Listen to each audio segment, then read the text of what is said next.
Hello, good morning. Good morning, ma'am. Good morning.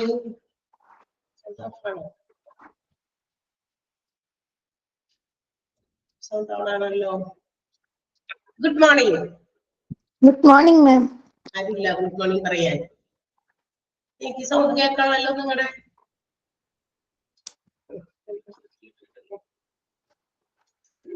Hello Yes, ma'am. Hello എന്ന് പറയോ? ഇവിടെ സംസാരിക്കുന്നു, പക്ഷെ ഞാൻ പറയുന്നത് കേൾക്കണ്ടോ? അതെ മാം, കേൾക്കുന്നുണ്ട്. പക്ഷെ നിങ്ങൾ പറയുന്നത് എനിക്ക് കേൾക്കണമല്ലോ. നിങ്ങൾ പറയുന്നത് കേൾക്കണില്ല. എന്താ സൗണ്ട് മ്യൂട്ട് ചെയ്തിട്ടില്ല, പക്ഷെ കേൾക്കണില്ല. യെസ്, ഞാൻ പറയുന്നത് കേൾക്കണ്ടല്ലോ അല്ലേ? അപ്പൊ കുഴപ്പമില്ല. നിങ്ങൾക്ക് യെസ്, ടാലന്റ് മാനേജ്മെന്റ് ആണ് നമുക്ക് എടുത്തുകൊണ്ടിരിക്കുന്ന ചാപ്റ്റർ. ഏകദേശം കുറച്ച് ആയി നമ്മൾ എടുത്തത്.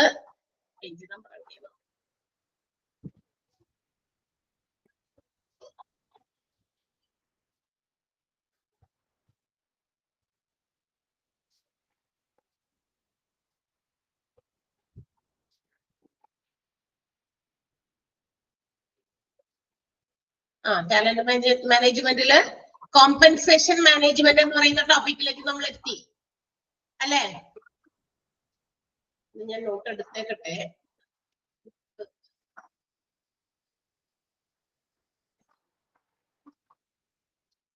Yes, okay.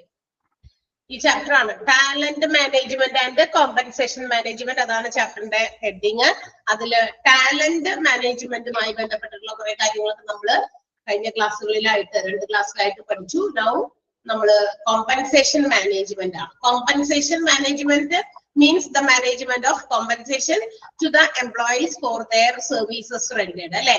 അതായത് ഒരു ഓർഗനൈസേഷനില് ജോലി ചെയ്യുന്ന എല്ലാ എംപ്ലോയീസിനും അവര് കൊടുക്കുന്ന സേവനങ്ങൾക്ക്, അവര് എന്താണോ സേവനം കൊടുക്കുന്ന ആ ഓർഗനൈസേഷന് വേണ്ടി അതിന് കൊടുക്കുന്ന റിവാർഡ്, കോമ്പൻസേഷൻ, അത് മാനേജ് ചെയ്യുന്നതുമായി ബന്ധപ്പെട്ടിട്ടുള്ള കാര്യങ്ങളാണ് ഈ കോമ്പൻസേഷൻ മാനേജ്മെന്റ് എന്ന് പറയുന്ന ആ ഒരു ഭാഗത്ത്.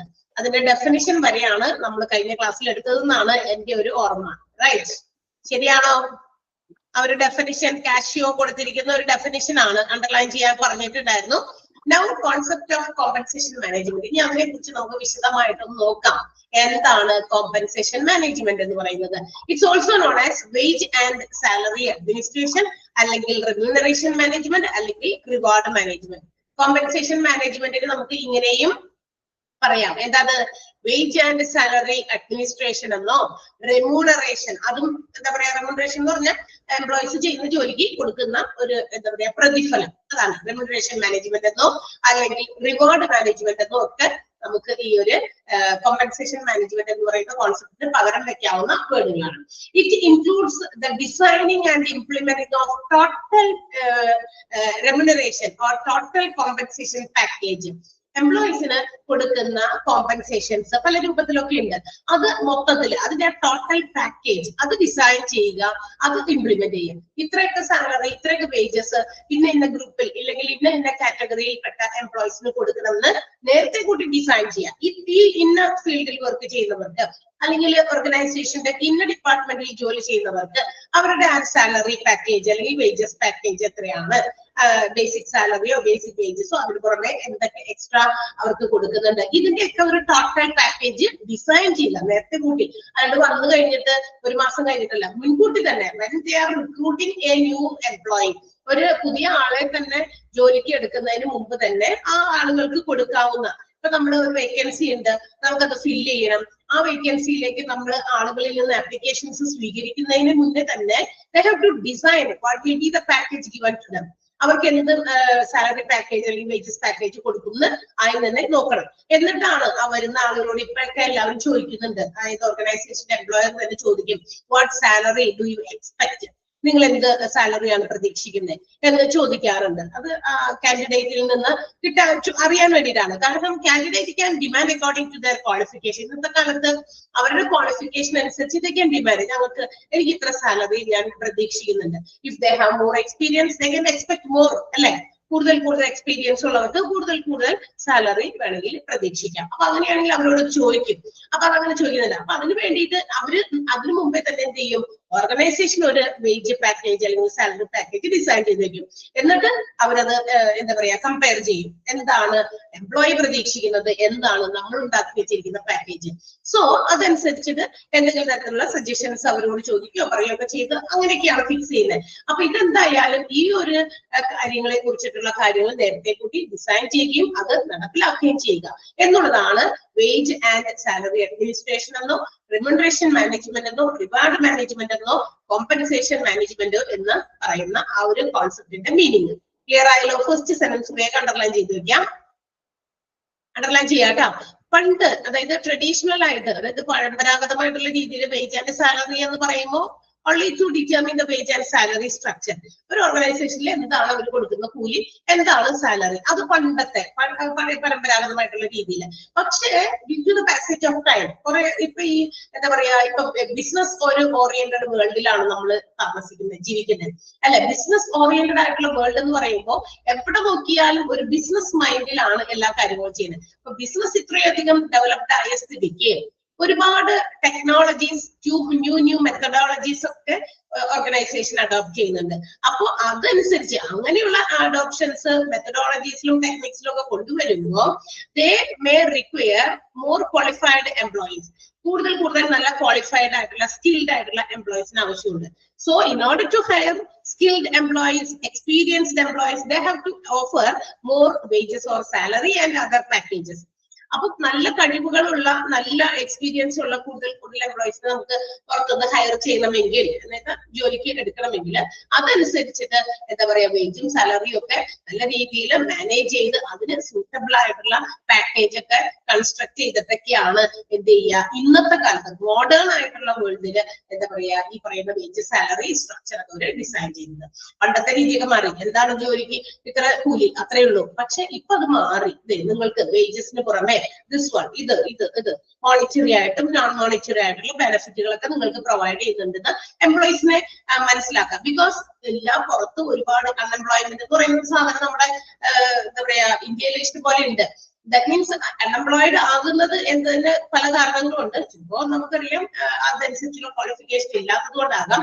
അതേസമയം തന്നെ മറ്റു രീതിയിൽ പറഞ്ഞാൽ നല്ല ക്വാളിഫൈഡ് ആയിട്ടുള്ള ആളുകള് അവരുടെ ക്വാളിഫിക്കേഷൻ അനുസരിച്ചുള്ള ജോലി കിട്ടട്ടെ എന്നുള്ള രീതിയിലും അൺഎംപ്ലോയിഡ് ആയിട്ട് നിൽക്കുന്നുണ്ട്. അപ്പൊ അങ്ങനെയുള്ള ആളുകളെയൊക്കെ നമ്മൾ ഹയർ ചെയ്യുമ്പോൾ നമ്മൾ അവർക്ക് എന്താ പറയാ വേജസിന് പുറമെ മറ്റേതെങ്കിലും തരത്തിലുള്ള മോണിറ്ററി നോൺ മോണിറ്ററി ടേംസ് ഒക്കെ നമ്മൾ ഓഫർ ചെയ്യേണ്ടി വരും. അപ്പൊ ഇതെല്ലാം മാനേജ് ചെയ്യുക, ഇംപ്ലിമെന്റ് ചെയ്യുക. That's called concept of compensation management. മനസ്സിലായോ? ആ ഒരു പാരഗ്രാഫ് മനസ്സിലായോ? ക്ലിയർ ആണല്ലോ? ഫസ്റ്റ് സെന്റൻസ് ആണ് അണ്ടർലൈൻ ചെയ്യേണ്ടത്. ഓക്കെ. നോമൻക്ലേച്ചർ എന്ന് പറയുന്ന ഒരു വേർഡ് അവിടെ കൊടുക്കുന്നുണ്ട്. വെച്ചാൽ അതിന്റെ ആ പേര്, കോമ്പൻസേഷൻ മാനേജ്മെന്റ് എന്ന ഒരു പേര്, നാമകരണം എന്നാണ് അതിന്റെ മീനിങ്. അതായത് വേജ് ആൻഡ് സാലറി അഡ്മിനിസ്ട്രേഷൻ എന്ന് പറയുന്നതിൽ ഒരുപാട് മാറ്റങ്ങൾ, ചേഞ്ചസ് വന്നിട്ടുണ്ട് ആ പേരിനെ വെച്ചിട്ട് തന്നെ. വേജ് സാലറി എന്നുള്ളത് കൂടാതെ അതിന്റെ ആ പേരിനെ അർത്ഥവത്താക്കുന്ന രീതിയിൽ മറ്റ് ചേഞ്ചസ് ഒക്കെ due to passage of time വന്നിട്ടുണ്ട് എന്നാണ് പറഞ്ഞേക്കുന്നത്. നോമൻക്ലേച്ചർ മീൻസ് നാമകരണം, to give a name, particular name. അതാണ്. ഇനി what is the significance of compensation management? എന്തിനാണ് ഇങ്ങനെ കോമ്പൻസേഷൻ നമ്മൾ മാനേജ് ചെയ്യുന്നത്? അതിന് എന്തെങ്കിലും പ്രാധാന്യം ഉണ്ടോ? So let's see what are the എന്താ പറയാ reasons or what are the significance. ഒരു നല്ല കോമ്പൻസേഷൻ മാനേജ്മെന്റിന് വേണ്ടിയിട്ട് എല്ലാ ബിസിനസ് ഓർഗനൈസേഷനും എന്ത് ചെയ്യണം? എംപ്ലോയീസിന് ദേ ഹാവ് ടു ഓഫർ എന്താ പറയാ ഒരു ഗുഡ് അല്ലെങ്കിൽ reasonable compensation to attract or to stick the employees in the particular company. ഒരു ഓർഗനൈസേഷനിൽ ജോലി ചെയ്യുന്ന ആൾക്കാരെ അട്രാക്ട് ചെയ്യാൻ, പുറത്തുനിന്ന് ആളുകളെ അട്രാക്ട് ചെയ്യാനും ഉള്ള എംപ്ലോയീസ് അവിടെ തന്നെ സ്റ്റിക്ക് ഓൺ ചെയ്യാനും നല്ല രീതിയിലുള്ള ഒരു കോമ്പൻസേഷൻ മാനേജ്മെന്റ് അല്ലെങ്കിൽ ഒരു നല്ല കോമ്പൻസേഷൻ പാക്കേജ് ഉണ്ടെങ്കിലേ പറ്റുള്ളൂ. അപ്പൊ എന്താണ് അതിന്റെ ഇമ്പോർട്ടൻസ് എന്ന് താഴെ ഓരോരോ പോയിന്റ് കൊടുത്തിട്ടുണ്ട്. First one, it tries to give proper refund to the employees for their contributions to the organisation. ഓരോ എംപ്ലോയീസും അവർ കൊടുക്കുന്ന കോൺട്രിബ്യൂഷൻസ് എന്താണോ അവരുടെ ഓർഗനൈസേഷന് വേണ്ടി കൊടുക്കുന്നത്, അവരുടെ സേവനങ്ങൾ, അവരുടെ എന്താ പറയാ സംഭാവനകൾ, ഓർഗനൈസേഷനിലേക്ക് വേണ്ടിയിട്ട് അവർ ചെയ്യുന്ന ജോലി, അവരുടെ പെർഫോമൻസ്, അവരുടെ ബുദ്ധി, അവരുടെ സ്കില്ല്, നോളജ് ഒക്കെ അവർ എന്താ പറയാ ഡെഡിക്കേറ്റ് ചെയ്യുന്നുണ്ട്.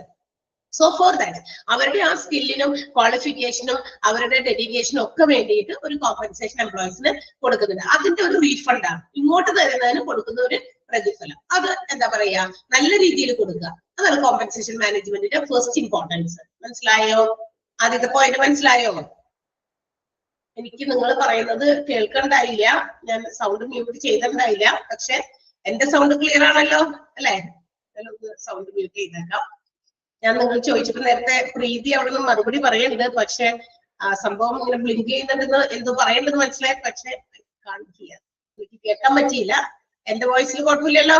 Okay. Second one, it discovers a positive control on the efficiency of employees and motivates them to perform better and achieve specific standards.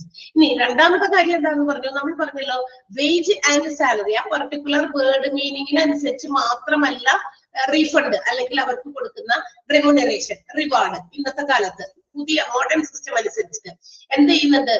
According to the efficiency of the employees, എംപ്ലോയീസിന്റെ കാര്യക്ഷമത അനുസരിച്ച് ഇപ്പൊ ഏതെങ്കിലും ഒരു particular employees, ഒരു group of എംപ്ലോയീസില് ഒന്നോ രണ്ടോ പേരോ more efficient ആണ്, ആൻഡ് അങ്ങനെയാണെങ്കിൽ അവർക്ക് എന്ത് ചെയ്യുന്നു? എക്സ്ട്രാ കൊടുക്കുന്നു. അവർ കൊണ്ടെടുത്ത എഫേർട്ടിന് അവർക്ക് ഒരു എക്സ്ട്രാ പേയ്മെന്റ് അല്ലെങ്കിൽ പേയ്മെന്റോ അല്ലെങ്കിൽ മറ്റേതെങ്കിലും തരത്തിലുള്ള ആനുകൂല്യങ്ങളോ കൊടുക്കുകയാണ്. It motivates dum. അങ്ങനെ കൊടുക്കുമ്പോൾ എന്ത് പറ്റും?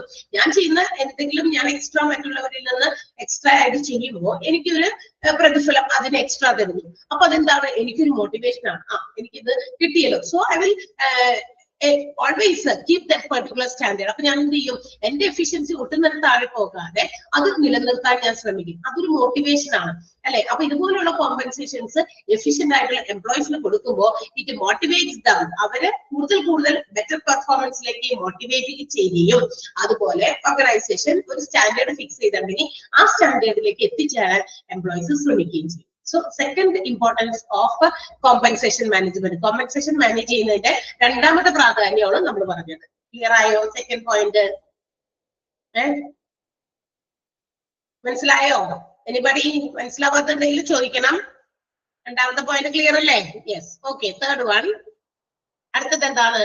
It creates a base for happiness and satisfaction of the workforce that limits the labor turnover and confers a stable organization.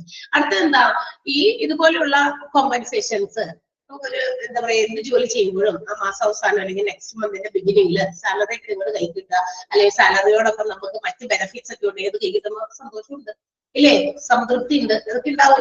ഏത് ബിസിനസ് ഓർഗനൈസേഷനിൽ ജോലി ചെയ്യുന്ന ഏത് എംപ്ലോയീസ് ആയിക്കോട്ടെ, ചെറുതോ വലുതോ ആയിക്കോട്ടെ, അവർക്ക് കിട്ടുന്ന പ്രതിഫലം പക്ഷെ it makes them happy and satisfied because they have rendered their services to the organisation. ഓർഗനൈസേഷന് വേണ്ടി തങ്ങളുടെ സേവനം മുഴുവൻ കാഴ്ചവെച്ചിട്ടുണ്ട്.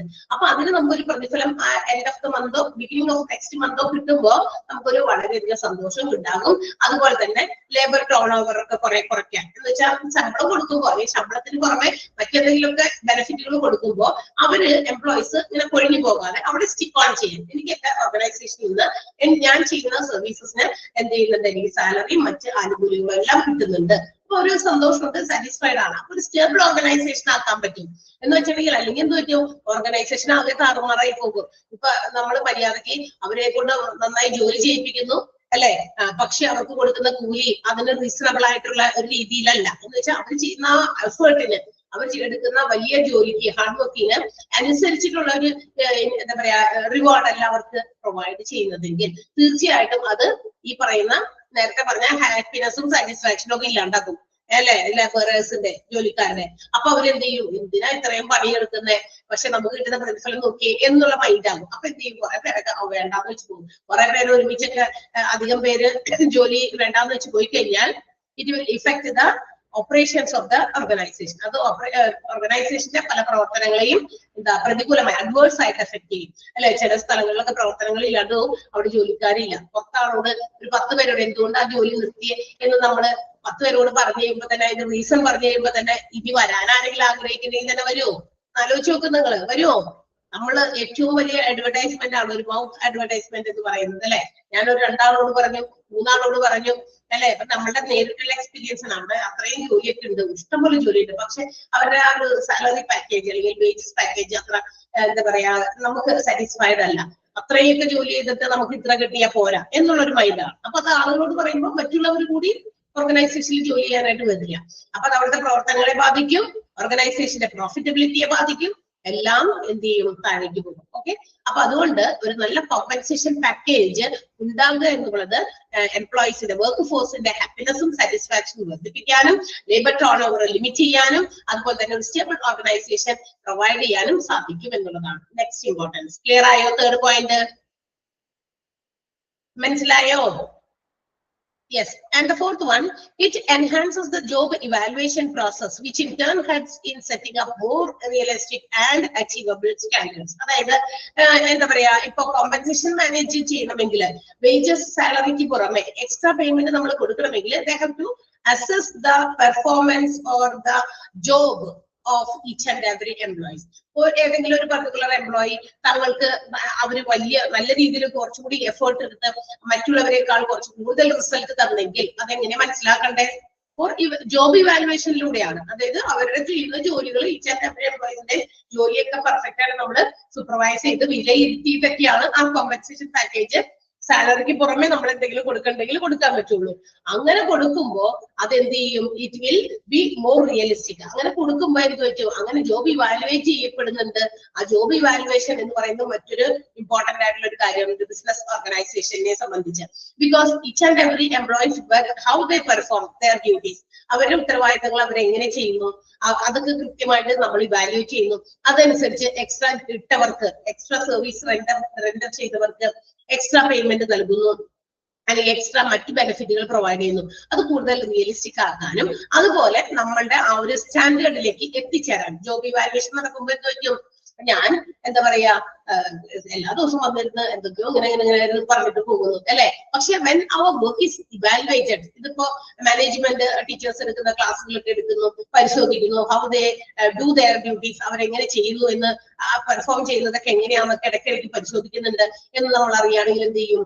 നമ്മൾ നമ്മുടെ യാഥാർത്ഥ്യത്തിൽ ആ സ്റ്റാൻഡേർഡിലേക്ക് എത്താൻ എപ്പോഴും നമ്മൾ എടുക്കുന്ന ക്ലാസ്സുകൾ ആ സ്റ്റാൻഡേർഡിൽ തന്നെ നിലനിർത്താനായിട്ട് നമ്മൾ ആ ക്വാളിറ്റി മെയിൻറ്റെയിൻ ചെയ്യാൻ ഓരോ എംപ്ലോയീസും പരിശ്രമിക്കും. അപ്പൊ ജോബ് ഇവാലുവേഷൻ പ്രോസസ്സിലൂടെ കോമ്പൻസേഷൻ മാനേജ്മെന്റ് ആണ് നടത്തുന്നതെങ്കിലും അതിന് വേണ്ടിയിട്ടാണ് ജോബ് ഇവാലുവേഷൻ നടത്തുന്നതെങ്കിലും എന്ത് പറ്റും? എംപ്ലോയീസ് കൂടുതൽ റിയലിസ്റ്റിക് ആയിട്ട് കൂടുതൽ സ്റ്റാൻഡേർഡിലേക്ക് അച്ചീവ് ചെയ്യാനായിട്ട് അവര് ഒരു പരിശ്രമം നടത്തും. അപ്പൊ കോമ്പൻസേഷൻ മാനേജ്മെന്റ് അങ്ങനെയും ഒരു ബെനിഫിറ്റ് ഉണ്ട്. അതുകൊണ്ട് കോമ്പൻസേഷൻ മാനേജ്മെന്റ് ഇമ്പോർട്ടന്റ് ആണ്. ക്ലിയർ ആയോ? Fourth point. And the next one, it is designed to abide with various labor acts that thus does not result in conflicts between the employee union and management. ഇനി എന്താണ് അടുത്തത്? ഇത് ഈ പ്രത്യേക രീതിയിലാണ് നമ്മളുടെ ഈ ഒരു എന്താ പറയാ കോമ്പൻസേഷൻ മാനേജ്മെന്റ് ഒക്കെ ചെയ്യുന്നത്. അത് അക്കോർഡിംഗ് ടു ദ ആക്ട്, അതായത് അതിന് വേണ്ടിയിട്ട് പല ആക്ടുകളുണ്ട്. എംപ്ലോയീസ് റിലേറ്റഡ് ആയിട്ടുള്ള ഒരുപാട് ആക്ടുകൾ നമ്മൾ ഗ്രീവൻസ് മാനേജ്മെന്റ് എന്ന് പറയുന്ന ചാപ്റ്ററിൽ പറഞ്ഞിട്ടുണ്ട്. Industrial disputes act, employees act, factory act, ഒരുപാടുണ്ട്. അപ്പൊ ജോലി ചെയ്യുന്ന ആളുകൾക്ക് വേണ്ടി ഉണ്ടാക്കി വെച്ചിരിക്കുന്ന ഒരുപാട് നിയമങ്ങളൊക്കെ ഉണ്ട്. അപ്പൊ ആ ലേബർ എന്താ പറയാ ആയിട്ട് ബന്ധപ്പെട്ടുള്ള ഒത്തിരി ആക്ടുകളുണ്ട്. അതുപോലെ തന്നെ എന്താ പറയാ അതുകൊണ്ട് തന്നെ no conflict between employer and മാനേജ്മെന്റും അതുപോലെ തന്നെ എംപ്ലോയി യൂണിയനും ഒക്കെ തമ്മിലുള്ള കുറെ കോൺഫ്ലിക്റ്റുകൾ, കുറെ തർക്കങ്ങളും മറ്റു കാര്യങ്ങളൊക്കെ നമുക്ക് ഇല്ലാണ്ടാക്കാൻ പറ്റും. കാരണം already there is an act. ഇതിനൊക്കെ ഓരോന്നിനും ആക്ട്സ് ഉണ്ട്. ആക്ടുകൾ ഉണ്ടെങ്കിൽ, നിയമങ്ങൾ ഉണ്ടെങ്കിൽ ആ നിയമത്തിൽ കൂടിയ കാര്യങ്ങൾ പോകണം. അപ്പൊ പിന്നെ എന്തിനാ നമ്മൾ എന്താ പറയാ തർക്കിക്കേണ്ട ആവശ്യം? അവിടെ എന്തെങ്കിലും തരത്തില് ഒരു വഴക്കോ തർക്കമോ ഒക്കെ വേണ്ടി വരില്ല. ബിക്കോസ് അത്തരം കോൺഫ്ലിക്ട്സ് ഉണ്ടെങ്കിൽ ആക്ട് പ്രകാരം എന്താണെന്ന് മനസ്സിലാക്കി കൊടുക്കാൻ പറ്റും. അത് എംപ്ലോയർ മാനേജ്മെന്റിനെ ആയിക്കോട്ടെ, എംപ്ലോയീസ് യൂണിയനെ ആയിക്കോട്ടെ. അപ്പൊ അങ്ങനെ വരുമ്പോൾ there will be a peaceful relationship between the employees and management. എംപ്ലോയീസും മാനേജ്മെന്റും അല്ലെങ്കിൽ എംപ്ലോയറും ഒക്കെ തമ്മിൽ ഒരു നല്ല അന്തരീക്ഷം, ഒരു സമാധാനപൂർണമായ ഒരു അന്തരീക്ഷം സൃഷ്ടിക്കാനും പറ്റും. കാരണം ഇവർക്ക് കൊടുക്കേണ്ട കോമ്പൻസേഷനെ സംബന്ധിക്കുന്ന കാര്യങ്ങളൊക്കെ ആക്ടുകളിലൊക്കെ കൃത്യമായിട്ടൊക്കെ പറഞ്ഞിട്ടുണ്ട്. അപ്പൊ അതനുസരിച്ചിട്ടൊക്കെ കാര്യങ്ങൾ ചെയ്താൽ there will be no any arguments between them, അവർ തമ്മിൽ തർക്കങ്ങളോ അല്ലെങ്കിൽ എന്താ പറയാ എന്തെങ്കിലും തരത്തിൽ എന്താ പറയാ ഒച്ചപ്പാടോ ബഹളോ ഒക്കെ ഉണ്ടാക്കേണ്ട ആവശ്യം വരില്ല. ആക്ടിലൂടെ ഇതെല്ലാം കൃത്യമായിട്ട് പറയുന്നുണ്ടെങ്കിൽ ഫോളോ ദാറ്റ്, ആ ആക്ട് അബൈഡ് ചെയ്തിട്ട് അതിന് അനുസൃതമായിട്ടാണ് ഓർഗനൈസേഷൻ പ്രവർത്തിക്കേണ്ടത്. മാനേജ്മെന്റ് അവർക്ക് കോമ്പൻസേഷൻ കൊടുക്കുന്ന കാര്യമായിക്കോട്ടെ വേറെ ഏതെങ്കിലും കാര്യമായിക്കോട്ടെ. അപ്പൊ ഒരു പീസ്ഫുൾ അറ്റ്മോസ്ഫിയർ ക്രിയേറ്റ് ചെയ്യാം എംപ്ലോയീസും അതുപോലെ തന്നെ മാനേജ്മെന്റും തമ്മിൽ. ക്ലിയർ ആയോ? നെക്സ്റ്റ് പോയിന്റ് മനസ്സിലായി? Fifth one. And the last one, it excites an environment of morale, efficiency, cooperation among the workers and ensures satisfaction of the workers. ഇനി ഒരു നല്ല കോമ്പൻസേഷൻ മാനേജ്മെന്റ് ഉണ്ടെങ്കിൽ അവിടുത്തെ എന്താ പറയാ ഒരു എൻവയോൺമെന്റ് ഓഫ് മൊറൈൽ എന്താ ഒരു എന്താ പറയാ ഒരു എംപ്ലോയീസിന്റേതായ ഒരു സാറ്റിസ്ഫാക്ഷൻ, അവരുടേതായ ഒരു നല്ല മൂല്യങ്ങൾ, ഓർഗനൈസേഷന് വേണ്ടി കൊടുക്കുന്ന നല്ല കാര്യങ്ങൾ, അവരുടെ എഫിഷ്യൻസി, അതുപോലെ തന്നെ കോപ്പറേഷൻ, സഹകരണം, വർക്കേഴ്സിന്റെ എല്ലാ രീതിയിലുള്ള ഈ പറയുന്ന കാര്യങ്ങളെയൊക്കെ നമുക്ക് എന്ത് ചെയ്യാൻ പറ്റും, നമുക്ക് എന്താ പറയാ എൻഷുർ ചെയ്യാൻ പറ്റും. അതുപോലെ തന്നെ അവരുടെ സാറ്റിസ്ഫാക്ഷൻ, അവർക്ക് നല്ല തൃപ്തരാണ്. കാരണം മാനേജ്മെന്റിന്റെ പേർക്ക് അവർക്ക് യാതൊരു കംപ്ലൈന്റും ഇല്ല. കാരണം അവർ ചെയ്യുന്ന ജോലിക്ക് മാനേജ്മെന്റ് ഞങ്ങൾക്ക് ആവശ്യത്തിനുള്ള ബെനിഫിറ്റുകൾ തരുന്നുണ്ട്. സാലറിക്ക് പുറമെ മറ്റേതെങ്കിലും എക്സ്ട്രാ വർക്ക് നമ്മൾ ചെയ്യുമ്പോൾ അതിന് എന്തെങ്കിലും തരത്തിലുള്ള ബോണസ് തരിക, അല്ലെങ്കിൽ നമ്മളെ കൂടുതൽ മോട്ടിവേറ്റ് ചെയ്യാൻ വേണ്ടി മറ്റേതെങ്കിലും തരത്തിലുള്ള പ്രോഗ്രാമുകൾ നമുക്ക് വേണ്ടി കണ്ടക്ട് ചെയ്യുക, അല്ലെങ്കിൽ ഒരു എന്താ പറയാ ഒരു റിഫ്രഷ്മെന്റിന് വേണ്ടിയിട്ട് എന്റർടൈൻമെന്റിന് വേണ്ടി എന്തെങ്കിലും കാര്യങ്ങൾ വർക്കേഴ്സിന് വേണ്ടി ചെയ്യുക. So they will be satisfied. അപ്പൊ കൂടുതൽ എഫിഷ്യന്റ് ആയിട്ടും സാറ്റിസ്ഫൈഡ് ആയിട്ടും പരസ്പരം സഹകരിച്ചും ഒക്കെ ചെയ്യാൻ പറ്റും. കാരണം if the management of compensation is good, അതായത് നല്ല രീതിയിലുള്ള ഒരു കോമ്പൻസേഷൻ ആണെങ്കിലാണ് ഇത്തരം ഒരു അന്തരീക്ഷമൊക്കെ ഓർഗനൈസേഷനിൽ ഉണ്ടാകുള്ളൂ. ക്ലിയർ ആയോ? ലാസ്റ്റ് പോയിന്റ് മനസ്സിലായോ? യെസ്. അപ്പോ ചുരുക്കി പറഞ്ഞു കഴിഞ്ഞാല് നമുക്ക് പറയാം compensation management is very essential.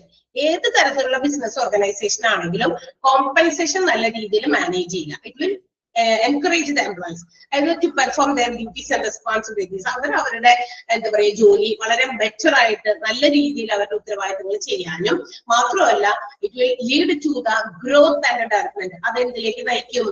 ഓരോ എംപ്ലോയീസും അവര് ഡിസർവിംഗ് ആയിട്ടുള്ള ഡെവലപ്മെന്റിലേക്ക്, ഗ്രോത്തിലേക്ക്, വികസനത്തിലേക്ക്. എനിക്ക് ഇപ്പൊ ഞാനൊരു ജോലി ചെയ്യുമ്പോൾ ആ ജോലിയിൽ എനിക്ക് പേഴ്സണൽ ആയിട്ടുള്ള ഒരു ഡെവലപ്മെന്റ് ഉണ്ട്, അല്ലെ?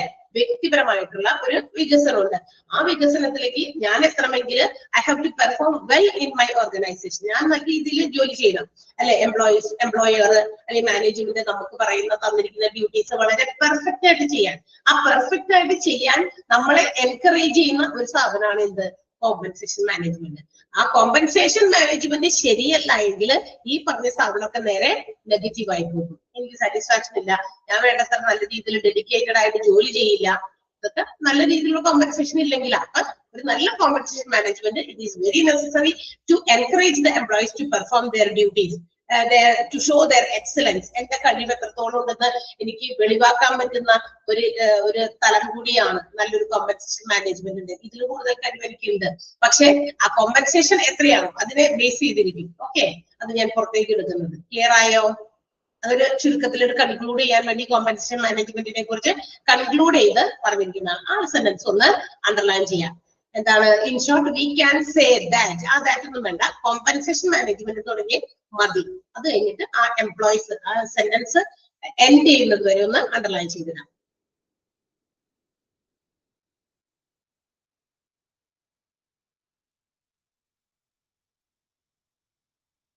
ഓക്കെ, അടുത്തത് കമ്പോണൻസ് ഓഫ് കോമ്പൻസേഷൻ മാനേജ്മെന്റ് ആണ്. കോമ്പൻസേഷൻ മാനേജ്മെന്റുമായി ബന്ധപ്പെട്ടിട്ടുള്ള ചില ഘടകങ്ങൾ, ചില കമ്പോണൻസ് എന്തൊക്കെയാന്ന് നോക്കാം. കോമ്പൻസേഷൻ എന്ന് പറയുന്നത് നമ്മൾ നേരത്തെ ഓൾറെഡി പറഞ്ഞു, it's reward paid to the employees in return for their services. ആദ്യമേ തന്നെ നാം പറഞ്ഞു, അതായത് ഓരോ എംപ്ലോയീസും അവർ നൽകുന്ന സേവനത്തിന് അവർക്ക് കൊടുക്കുന്ന പ്രതിഫലം, അതിനെയാണ് നമ്മൾ കോമ്പൻസേഷൻ എന്ന് വിളിക്കുക. ആ കോമ്പൻസേഷൻ എന്ന് പറയുന്നത് it may be package which includes monetary and non monetary. അതായത് പണസംബന്ധമായിട്ടുള്ളത്, അതായത് പണരൂപത്തിലുള്ളതും നോൺ മോണിറ്ററി പണമല്ലാത്ത രീതിയിലുള്ളതുമായിട്ടുള്ള മൊത്തം പാക്കേജ്, അതിനെയാണ് നമ്മൾ കോമ്പൻസേഷൻ എന്ന് വിളിക്കുക. അപ്പൊ ആ രണ്ട് സെന്റൻസും ഒന്ന് അണ്ടർലൈൻ ചെയ്യാം കേട്ടോ. Compensation is the reward or remuneration paid to the employees in return for their services rendered. Such a compensation package includes both monetary and non-monetary components. Simple ആണ് ഇനി പറയുന്ന കാര്യമൊക്കെ. അടയാളപ്പെടുത്തിയോ? So let's see what are the components. അപ്പൊ നമുക്ക് നോക്കാം എന്താണ് components. First one, wage or salary. Wage or salary രണ്ടാണ് അല്ലെ. നോക്കാം നമുക്ക്. അടുത്തത് dearness and other allowances. Dearness allowanceും മറ്റ് അലവൻസുകൾ. അലവൻസ് എന്ന് പറഞ്ഞാൽ ആനുകൂല്യങ്ങൾ അല്ലെ. Incentives. Okay. Then fringe benefits and perquisites or perk. Okay. അപ്പൊ ഇതാണ് 4 കമ്പോണന്റുകൾ. അപ്പൊ നമ്മുടെ കോമ്പൻസേഷനുമായി ബന്ധപ്പെട്ടുള്ള 4 കമ്പോണന്റുകളുടെ പേര് മറക്കണ്ട, അണ്ടർലൈൻ ചെയ്ത് വെച്ചേക്കാൻ. ഈ ticket wage or salary, dearness and other allowances, incentives and fringe benefits and perquisites or perk എന്നുകൂടി പറയും. ഷോർട്ടിൽ പെർക്ക് എന്ന് പറയും. ഓക്കെ, ലെറ്റ്സ് സീ എന്താണെന്ന് നോക്കാം. നമുക്ക് ഒന്നാമത്തെ വേജ് ഓർ സാലറി. എന്താണ് വേജ്? വേജസ് എന്താ? കൂലി എന്ന് പറയും അല്ലെ. Wages is the remuneration paid to the workers who are appointed on hourly, daily or weekly basis in return for their services rendered. അതായത് നമ്മൾ സാധാരണ മണിക്കൂറുകൾക്കോ അല്ലെങ്കിൽ ആഴ്ചയിലേക്കോ അല്ലെങ്കിൽ എന്താ പറയാ ഡെയിലിയോ അല്ലെ, അങ്ങനെ നമ്മൾ എന്തെങ്കിലും ജോലി ചെയ്യാൻ വേണ്ടിയിട്ട് ഏൽപ്പിച്ചിരിക്കുന്ന ജോലിക്കാർക്ക് അവർക്ക് കൊടുക്കുന്ന, അവർ ചെയ്യുന്ന സേവനത്തിന് കൊടുക്കുന്ന പ്രതിഫലം. നമ്മുടെ വീടുകളിലൊക്കെ ചില 2-3 ദിവസത്തേക്കൊക്കെ ചുറ്റുവട്ടമൊക്കെ ചിലപ്പോൾ ക്ലീൻ ചെയ്യാൻ വല്ല ജോലിക്കാരെയൊക്കെ നിർത്താറില്ലേ, അവർക്ക് കൊടുക്കുന്നത് വേജസ് ആണ്. ഒരു ദിവസത്തേക്ക് ആയിരിക്കാം ജോലി ചെയ്യുക. ഇപ്പൊ പറമ്പിലൊക്കെ ആണെങ്കിൽ മഴക്കാലം വരുമ്പോൾ ഒത്തിരി കാടും പടലൊക്കെ ഇങ്ങനെ വളർന്നു വരും. ഇപ്പൊ ഒരു പുതിയ ടെക്നിക്ക് അനുസരിച്ചിട്ട് ആ പുല്ലൊക്കെ വെട്ടിക്കാൻ മണിക്കൂറിനാണ് അല്ലെ, അവർലി ബേസിലാണ് നമ്മൾ അവരെ ജോലിക്ക് എടുക്കുക. ഇല്ലേ, നിങ്ങളുടെ അവിടേക്ക് ഉണ്ടോ അങ്ങനെ? ഞങ്ങളുടെ ഇവിടേക്ക് ഉണ്ടിട്ടാ ഇല്ലേ, മണിക്കൂറിന് ഇത്ര രൂപ. യെസ്, അതൊക്കെ വേജസിൽ പെടും. അപ്പൊ അവർലി അല്ലെങ്കിൽ ഡെയിലി അല്ലെങ്കിൽ ഈ വീക്കിലി ബേസിസിൽ ജോലിക്കാരെ കൊണ്ട് ജോലി എടുപ്പിച്ചിട്ട് അവർ തരുന്ന സേവനത്തിന് നമ്മൾ കൊടുക്കുന്ന ഒരു പ്രതിഫലം, അതിനെയാണ് നമ്മൾ എന്ത് വിളിക്കുക? വേജസ് എന്ന് വിളിക്കുക. അപ്പൊ ആ സെന്റൻസ് ഒന്ന് അണ്ടർലൈൻ ചെയ്തേക്കാം. സി, ഈ വേജസ് എന്ന് പറയുന്നത് it varies, that means it differentiates according to the physical and mental requirements of the job. ആ ജോബിന് എത്രത്തോളം ശാരീരികമായിട്ടുള്ള മാനസികമായിട്ടുള്ള ആവശ്യകത ആ ജോബിലേക്ക് ഉണ്ടോ അതനുസരിച്ച് വേജസ് മാറും.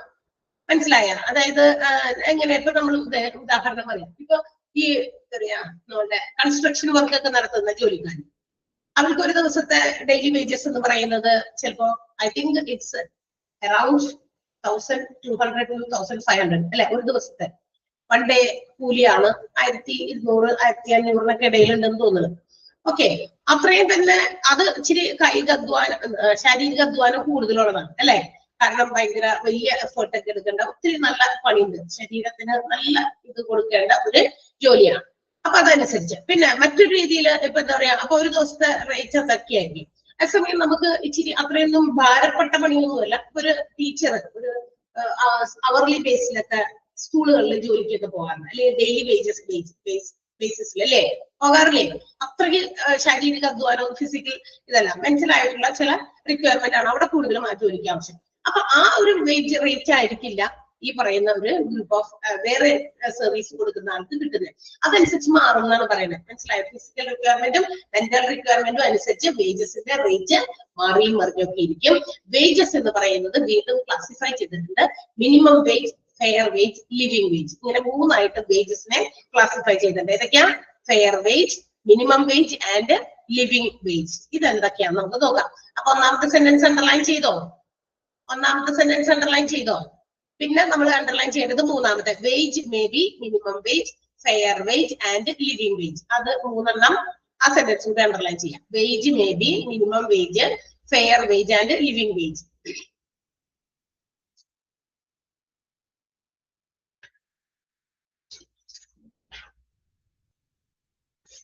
എന്താണ് മിനിമം വേജ് എന്ന് പറയുന്നത്? മിനിമം വേജ് എന്ന് പറയുന്നത് which is required to meet the basic need of a worker and his family. ഒരു ജോലിക്കാരനും അവരുടെ വീട്ടുകാരനും ആ ഒരു ഫാമിലിക്കും അവരുടെ ബേസിക് നീഡ്സ് അല്ലെങ്കിൽ ബേസിക് ആയിട്ടുള്ള ആവശ്യങ്ങൾ, അടിസ്ഥാനപരമായിട്ടുള്ള ചില ആവശ്യങ്ങളുണ്ട് മനുഷ്യന്മാർക്ക് അല്ലെ. ഒരു ദിവസത്തില് 2-3 നേരമെങ്കിലും ഭക്ഷണം കഴിക്കാൻ പറ്റുന്നത്, അങ്ങനെയൊക്കെ ഒരു ചെറിയ ഷെൽട്ടർ, അങ്ങനെയൊക്കെ. അപ്പൊ ബേസിക് നീഡ്സ് സാറ്റിസ്ഫൈ ചെയ്യാൻ വേണ്ടി, അതിനു വേണ്ടി അനുസരിച്ച് അല്ലെങ്കിൽ അതിന് പ്രൊപ്പോർഷനേറ്റ് ആയിട്ട് കിട്ടുന്ന വേജ്, അതിനെയാണ് നമ്മള് മിനിമം വേജ് എന്ന് പറയുക. മിനിമം ആ ബേസിക് നീഡ്സ് എങ്കിലും അവർക്ക് സാറ്റിസ്ഫൈ ചെയ്യാൻ പറ്റണം ആ ഒരു വേജസ് ഉണ്ട്. ഓക്കെ, ആ മിനിമം വേജ് നമ്മളുടെ എന്താ പറയാ വർക്കർക്ക് കൊടുക്കുന്നത് irrespective of the capacity of the industry or organisation to pay. അതായത് അത് കൊടുക്കണം. എന്റെ ഓർഗനൈസേഷൻ അല്ലെങ്കിൽ എന്റെ ഇൻഡസ്ട്രിക്ക് ആ മിനിമം വേജ് ആൾക്ക് കൊടുക്കാനുള്ള കെൽപ്പില്ല അല്ലെങ്കിൽ കഴിവില്ല എന്ന് പറഞ്ഞിട്ട് അത് നിരസിക്കാൻ പാടില്ല. തീർച്ചയായിട്ടും ആ ബേസിക് നീഡ്സിനെ സാറ്റിസ്ഫൈ ചെയ്യാൻ പറ്റുന്ന ഒരു ഫിക്സഡ് വേജസ് ആ ആൾക്ക് വർക്കർക്ക് കൊടുത്തോളണം.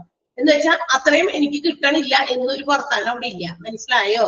അതായത് whether the industry is capable to pay or not, ആ മിനിമം വേജ് എനിക്ക് കൊടുക്കാൻ പറ്റുമോ ഇല്ലേ എന്നുള്ള ആ ഒരു കണ്ടീഷൻ അല്ലെങ്കിൽ ആ ഒരു ഗ്യാരണ്ടിയിലല്ല മിനിമം വേജ് വർക്കർക്ക് കൊടുക്കേണ്ടത്. നിർബന്ധമായിട്ട് കൊടുക്കണം. അവരുടെ ബേസിക് നീഡ്സ് സാറ്റിസ്ഫൈ ചെയ്യാൻ പറ്റുന്നതെങ്കിലും കൊടുത്തോളണം. അതിനെയാണ് നമ്മൾ മിനിമം വേജ് എന്ന് വിളിക്കുക. ആർക്കെങ്കിലും മനസ്സിലാവുന്നുണ്ടോ പറഞ്ഞത്? ക്ലിയർ ആയോ? പറഞ്ഞേ,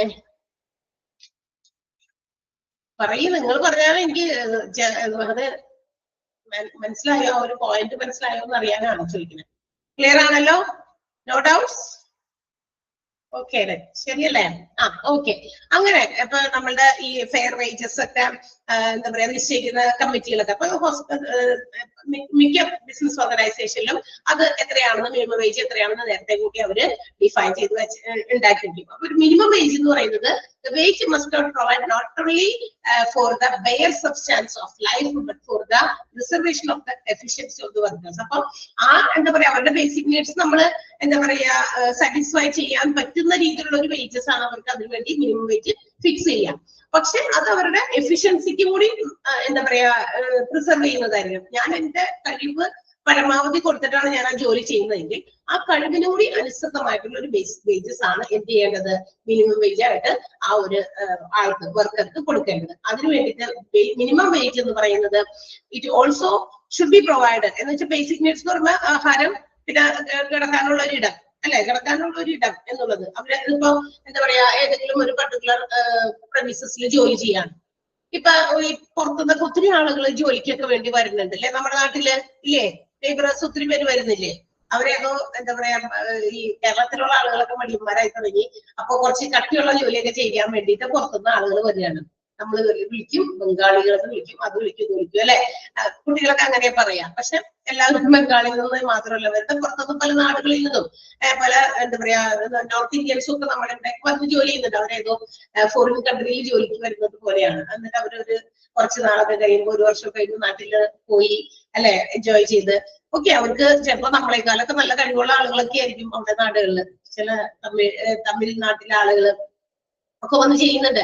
അപ്പൊ അവർക്ക് ഇവിടെ വന്ന് ജോലി ചെയ്യണമെങ്കിൽ അവർക്ക് അവിടെ എവിടെയെങ്കിലും ഒന്ന് സ്റ്റേ ചെയ്യാനുള്ള ഒരു പാർപ്പിടം പോലെ എന്തെങ്കിലുമൊക്കെ എന്താ പറയാ ഷെഡൊക്കെ പോലെ ഉണ്ടാക്കി കൊടുക്കാറില്ലേ നമ്മളുടെ ജോലിക്ക് വേണ്ടിയിട്ട്. അതായത് സ്ഥിരം കുറെ നാളത്തേക്കുള്ള ജോലിയാണെങ്കിൽ അങ്ങനെ ചെയ്യുന്നുണ്ടെങ്കിൽ അവർക്ക് അതിന് വേണ്ടി ഇത് കൊടുക്കുന്നുണ്ട്. പക്ഷെ അത് മാത്രം കൊടുത്താൽ പോരാ, അവരുടെ എഡ്യൂക്കേഷൻ, മെഡിക്കൽ റിക്വയർമെന്റ്സ് ആയിട്ട് മറ്റ് ഫെസിലിറ്റീസ്, അമ്യൂണിറ്റീസ് മീൻസ് ഫെസിലിറ്റീസ്, സൗകര്യങ്ങൾ, അങ്ങനെയുള്ള ചില സൗകര്യങ്ങൾ കൂടി ഈ മിനിമം വേജിൽ ഉൾപ്പെടുത്തണം എന്നാണ് പറയുന്നത്. അപ്പൊ മിനിമം വേജ് എന്ന് പറയുന്നത് അവരുടെ ബേസിക് നീഡ്സ് സാറ്റിസ്ഫൈ ചെയ്യുന്നതോടൊപ്പം പ്ലസ് ഈ പറഞ്ഞ എന്തിനു വേണ്ടിയിട്ടുള്ളത് എഡ്യൂക്കേഷൻ, മെഡിക്കൽ റിക്വയർമെന്റ്സ്, എന്തെങ്കിലും അസുഖങ്ങളൊക്കെ വന്നു അപ്പൊ അവർക്ക് അതിനുള്ള എന്താ പറയാ മരുന്നിന് പോകണം, മരുന്നിന് പോകുമ്പോ അതിന് എക്സ്ട്രാ പേയ്മെന്റ് അവർക്ക് കൊടുക്കുക, അല്ലെങ്കിൽ അതിനുകൂടി മനസ്സിലാക്കുന്ന രീതിയിലുള്ള പേയ്മെന്റ് കൊടുക്കുക, മറ്റ് സൗകര്യങ്ങളൊക്കെ ഏർപ്പെടുത്തി കൊടുക്കുക. ഇതെല്ലാം ഈ മിനിമം വേജസ് എന്ന് പറയുന്ന ആ ഒരു കമ്പോണന്റിന്റെ അകത്ത് വരുന്നതാണ്. ക്ലിയർ ആയോ?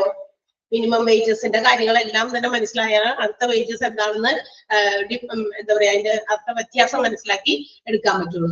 സോ അണ്ടർലൈൻ ചെയ്യേണ്ടത് first sentence, minimum wage is that wage which is sufficient to meet the basic need of a worker and his family. ആ സെന്റൻസ് it is താന്ന് നമുക്ക് തുടങ്ങിയേക്കണം. it is മാറ്റി അവിടെ മിനിമം വേജ് എന്ന് ചേർത്ത് വേണം നമ്മൾ വായിക്കാൻ.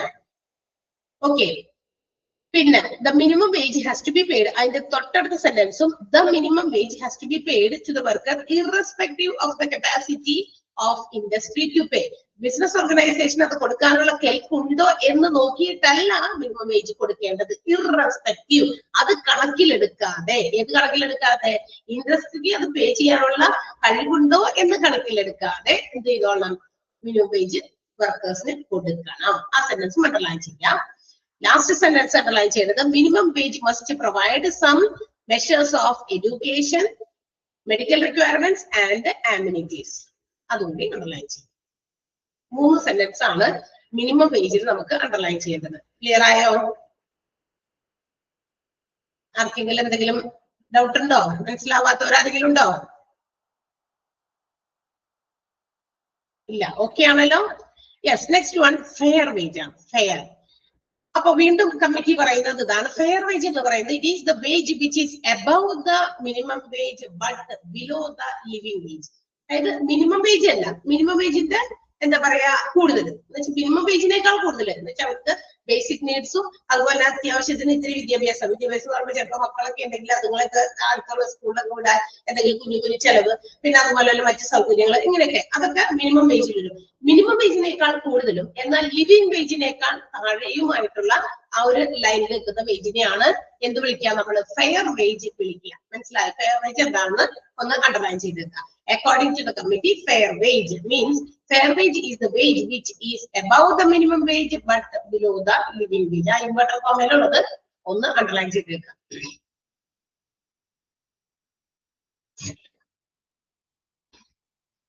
ആൻഡ് ദ മിനിമം വേജ് എന്ന് പറയുന്നത്, ഫെയർ വേജ് എന്ന് പറയുന്നത് എന്ത് ചെയ്യുന്നു, ഇത് ഫിക്സ് ചെയ്തിരിക്കുന്നത് minimum wage and capacity. Minimum വേജിനോടൊപ്പം പിന്നെ എക്സ്ട്രാ നമ്മുടെ ഇൻഡസ്ട്രിക്ക് എന്ത് കപ്പാസിറ്റി എടുത്ത് കൊടുക്കാൻ അതുകൂടി ഒരുമിച്ചാണ്. അത് രണ്ടും കൂടി ചേർന്നതാണ്. അതായത് മിനിമം വേജിനോടൊപ്പം തന്നെ എത്രത്തോളം കമ്പനിക്ക് കൊടുക്കാൻ കപ്പാസിറ്റി. ഇപ്പൊ മിനിമം വേജ് ഇത്രയാണ്, പക്ഷെ നമ്മുടെ കമ്പനിക്ക് അല്ലെങ്കിൽ ഇൻഡസ്ട്രിക്ക് ഇത്ര കൊടുക്കാം എന്നുള്ള ആ ഒരു കപ്പാസിറ്റി ഉണ്ടെങ്കിൽ അതുകൂടി ചേർന്നതാണ് എന്ത് വിളിക്കുക, അത് ചേർത്താണ് എന്ത് ചെയ്യുന്നത്, മിനിമം വേജ് കൂടി അതിന്റെ ഒപ്പം തന്നെ കപ്പാസിറ്റി കൂടി കൂട്ടിയിട്ട് ആണ് നമ്മുടെ ഫെയർ വേജസ് എന്ത് ചെയ്യുന്നത്, ഫിക്സ് ചെയ്യുന്നത്. ഇനി lower limit of fair wage, അതായത് മിനിമം വേജ്, നമ്മൾ ഫെയർ വേജ് എന്ന് പറയുമ്പോൾ അതിന്റെ ഏറ്റവും താഴ്ന്ന തട്ട് ലോവർ ലിമിറ്റ് എന്ന് പറയുന്നത് അത് എന്തിനേക്കാൾ താഴെ പോകാൻ പാടില്ല, മിനിമം വേജ് താഴെ പോകാൻ പാടില്ല. അതിന്റെ ഒരു ലോവർ ലിമിറ്റ് അപ്പർ ലിമിറ്റ് ഉണ്ടല്ലോ. ഒരു ബേസിക് സാലറി വെച്ചിട്ട് പറയുമ്പോൾ ഇത്ര ഇതിന്റെ ബിറ്റ്വീനിലാണ്. ഇപ്പൊ 1200 to 1500. അപ്പൊ അതിന്റെ ലോവർ ലിമിറ്റ് 1200 ആ 1200 എന്ന് പറയുന്നത് മിനിമം വേജാ. നമ്മൾ നേരത്തെ പറഞ്ഞില്ലേ, മിനിമം വേജിനേക്കാൾ കൂടുതലും ലിവിംഗ് വേജിന്റെയും താഴെയും അതിനിടയിലാണ് ഫെയർ വേജ് വരുന്നത്. അപ്പോ ഈ മിനിമം വേജ് എന്ന് പറയുന്നത് 1200. അതിന് അപ്പുറത്തേക്ക് അതിന് താഴേക്ക് പോകാൻ പാടില്ല കേട്ടോ. അപ്പൊ ഫെയർ വേജിന്റെ ലോവർ ലിമിറ്റ് എന്ന് പറയുന്നത് മിനിമം വേജ് ആണ്. അപ്പർ ലിമിറ്റ് എന്ന് പറയുന്നത് ഇത് കൊടുക്കാൻ ഉദ്ദേശിക്കുന്നത് കപ്പാസിറ്റി ഉണ്ട് നമ്മുടെ ഇൻഡസ്ട്രിക്ക്. ആ മിനിമം വേജ് അല്ല, ഫെയർ വേജിന് ആകാനായിട്ട് അതിന്റെ കൂടെ നമുക്ക് ഇത്രയും കൂടി കൊടുക്കാൻ പറ്റും. ആ ഒരു കപ്പാസിറ്റി കൂടി ആഡ് ഓൺ ചെയ്യുമ്പോഴാണ് എന്താകുക, ഫെയർ വേജ് ആകുക. അത് ഇറ്റ് ഓൾസോ ആ ഫെയർ വേജ് കൊടുക്കുന്നത് ചില സാധനങ്ങളുടെ, ചില ഫാക്ടേഴ്സിന്റെ, ഘടകങ്ങളുടെ ബേസിസിലാണ്. എന്തൊക്കെയാണ്? എന്തൊക്കെ, അതായത് ബേസിക് നീഡ്സ് സാറ്റിസ്ഫൈ ചെയ്യാൻ മിനിമം വേജ് നമ്മൾ കൊടുക്കുന്നു. പക്ഷെ അതിന് പുറമെ നമ്മുടെ ഇൻഡസ്ട്രിക്ക് they are capable to pay more, കുറച്ചുകൂടി കൊടുക്കാനുള്ള കഴിവ് ഇൻഡസ്ട്രിക്ക് ഉണ്ട്. അല്ല, മിനിമം വേജ് അല്ല, ഇത് കൂടി ഇരിക്കട്ടെ. പക്ഷെ അത് കൊടുക്കണമെങ്കിൽ അത് ബേസ് ചെയ്തത് ഈ താഴെ പറയുന്ന ഫാക്ടേഴ്സിന്റെ അടിസ്ഥാനത്തിലാണ്. ശ്രദ്ധിച്ചാട്ടെ, എന്താണ് ആ factors? First one, productivity of labour.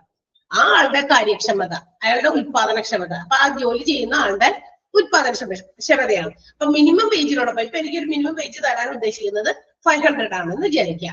അതിന്റെ ഒപ്പം തന്നെ എന്റെ പ്രൊഡക്ടിവിറ്റി കൂടി നോക്കും. ഞാൻ എത്രത്തോളം സർവീസ് തന്നു, അല്ലെങ്കിൽ എന്റെ റിസൾട്ട്, ഞാൻ ചെയ്ത ജോലിയുടെ പ്രൊഡക്ടിവിറ്റി, ഔട്ട്പുട്ട്, അതിന്റെ ക്വാളിറ്റി അത് നോക്കും. അതുകൂടി ബേസ് ചെയ്തിട്ടാണ് ആൾക്ക് എക്സ്ട്രാ പേയ്മെന്റ് കൂടി കൊടുക്കുക. അപ്പൊ അതിന് കപ്പാസിറ്റി ഉണ്ട്, ഇത്രയും കൂടി കൊടുക്കാം. കാരണം ആള് നന്നായി ചെയ്യുന്നുണ്ട്, നമ്മൾ ഉദ്ദേശിച്ച പ്രൊഡക്ടിവിറ്റിയിലേക്കാൾ കൂടുതൽ ആള് ഡെഡിക്കേറ്റഡ് ആയിട്ട് ജോലി ചെയ്യുന്നുണ്ട്. ഓക്കെ, അപ്പൊ അതും കൂടി കണക്കിലെടുത്തു. പിന്നെ prevailing rates of wage in the same or neighbouring localities.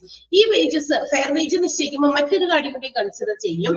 ആ ലൊക്കാലിറ്റിയിൽ എവിടെയാണോ ഓർഗനൈസേഷൻ സിറ്റുവേറ്റ് ചെയ്യുന്നത്, ആ ലൊക്കാലിറ്റിയില് മറ്റ് ആളുകൾ, മറ്റ് ബിസിനസ് സംരംഭങ്ങള് എത്ര വേജസ് കൊടുക്കുന്നു, അതിന്റെയും കൂടിയൊക്കെ ആ റേറ്റ് കൂടി നോക്കിയിട്ടേ കൊടുക്കുള്ളൂ. അല്ല, ഈ ഓർഗനൈസേഷനിൽ ഇവിടെ വർക്ക് ചെയ്യുന്ന ഒരു ജോലിക്കാരൻ, യു ജസ്റ്റ് ഇമാജിൻ, ഒരുപാട് ടെക്സ്റ്റൈൽ ഷോപ്പുകൾ നമ്മുടെ ചുറ്റുമുണ്ട് അല്ലെ, തുണിക്കടകള് ഇഷ്ടംപോലെ ഇല്ലേ, മൾട്ടി സ്റ്റോറീഡ് ആയിട്ടുള്ള ഒത്തിരി തുണിക്കടകളൊക്കെ ഉണ്ട്. ഒരു തുണിക്കടയിൽ നിൽക്കുന്ന സെയിൽസ് മാൻ അല്ലെങ്കിൽ സെയിൽസ് ബോയ്, ഒന്ന് ജസ്റ്റ് ഇമാജിൻ ചെയ്യാം, ഒരു ഉദാഹരണം പറയുന്നതാണ് കേട്ടോ. അവൻ അവിടെ ജോലി ചെയ്യുമ്പോൾ അവന് എന്താ പറയാ, ഡെയിലി ആയിട്ട് അവനിപ്പോ ചിലപ്പോ എന്താ പറയാ, അവരിലോ ഡെയിലി ഒക്കെ ജോലി ചെയ്യുന്ന പിള്ളേരൊക്കെ ഉണ്ട്, പഠിക്കുന്ന പാർട്ട് ടൈം ഒക്കെ ആയിട്ട് ചെയ്യുന്നത്. അവിടെ ചെയ്താൽ അവന് എന്താ പറയാ, ഒരു ദിവസത്തില് ഒരു 700 rupees കിട്ടുമെന്ന് വിചാരിക്കാം. തൊട്ടടുത്ത് അതേ ലൊക്കാലിറ്റിയിൽ തന്നെ കുറച്ചടുത്ത് നീങ്ങിയിട്ട് മറ്റൊരു ടെക്സ്റ്റൈൽ ഷോപ്പ് ഉണ്ട്, അവിടെ വർക്ക് ചെയ്യുന്ന ഇവന്റെ സുഹൃത്ത് വേറെ സ്ഥലത്ത്, അവൻ അവിടെ കിട്ടിയത്, അവൻ അവിടെ ചെയ്യുന്നത്, വർക്ക് ചെയ്യുന്നു. സെയിം ലൈൻ ഓഫ് കാര്യങ്ങളാണ് അവൻ അവിടെ ചെയ്യുന്നത്. ഇവൻ ചെയ്യുന്ന ഏകദേശം അത് തന്നെ, സെയിൽസ് ബോയ് ആയിട്ടോ അങ്ങനെ എന്തെങ്കിലും ആകുക. അവൻ അവിടെ 800 കിട്ടുന്നു. നോക്കുക. അപ്പൊ ആ വേരിയേഷൻ ഉണ്ട്, അവിടെ വേജസിന്റെ റേറ്റിൽ തമ്മിൽ വ്യത്യാസമുണ്ട്.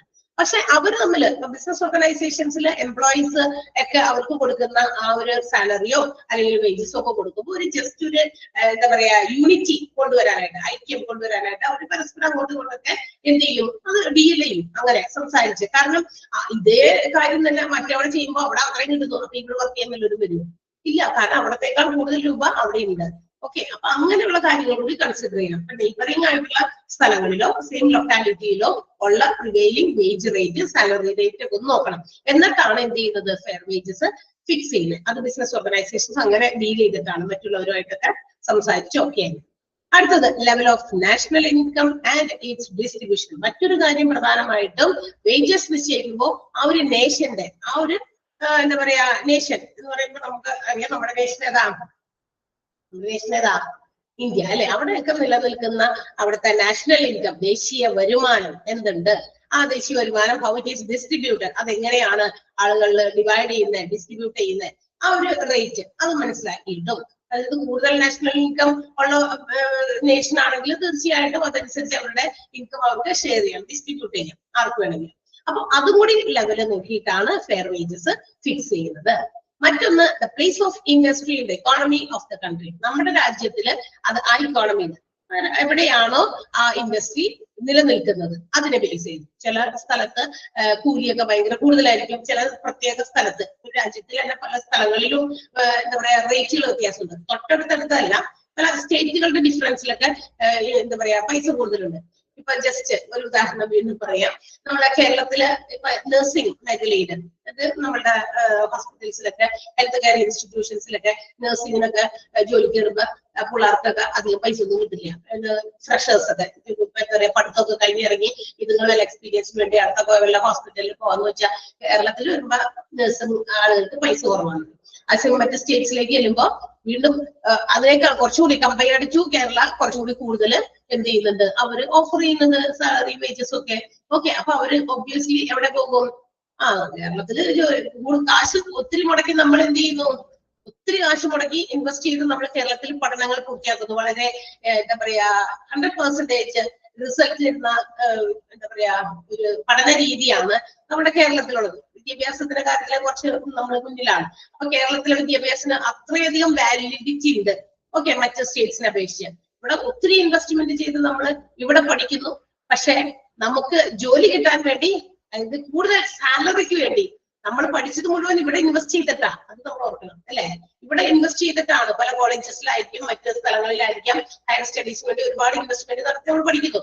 പക്ഷെ നമ്മൾ കൂടുതൽ സാലറിക്കോ അല്ലെങ്കിൽ നമുക്ക് കൂടുതൽ ഇൻകം വേണമെന്ന് വിചാരിച്ച് നമ്മൾ പുറത്തുള്ള മറ്റ് ഇന്റർനാഷണൽ ലെവലിലോ അല്ലെങ്കിൽ മറ്റ് സ്റ്റേറ്റ്സിലേക്ക് ഡിപ്പെൻഡ് ചെയ്യുന്നു. ഓക്കെ, അപ്പൊ അങ്ങനെയുള്ള സ്ഥലങ്ങളിൽ അത് ഒക്കെ നോക്കിയിട്ട് ഇവിടെയൊക്കെയാണ് എന്ത് ചെയ്യുന്നത്, എവിടെയാണോ ആ ഒരു പർട്ടിക്കുലർ ഇൻഡസ്ട്രി ഉള്ളത് അതിന്റെ ആ സ്ഥിതി ചെയ്യുന്ന സ്ഥലത്തെ ബേസ് ചെയ്ത് എന്ത് ചെയ്യുന്നുണ്ട്, വേജസിന്റെ ഫിക്സേഷൻ കുറച്ച് മാറുന്നുണ്ട്. അപ്പൊ ഫെയർ വേജ് ഫിക്സ് ചെയ്യുമ്പോൾ ഈ 4 കാര്യങ്ങൾ പോയിന്റ് ഔട്ട് ചെയ്യണം. പ്രൊഡക്ടിവിറ്റി ഓഫ് ലേബറിന്റെ പ്രൊഡക്ടിവിറ്റി എത്രത്തോളുണ്ട്, prevailing rate of wages in the same neighbouring localities, തൊട്ടടുത്ത പ്രദേശങ്ങളിൽ എന്ത് ചെയ്യുന്നുണ്ട്, എത്രയാണ് അവിടുത്തെ വേജസ് റേറ്റ് അതറിഞ്ഞിരിക്കണം.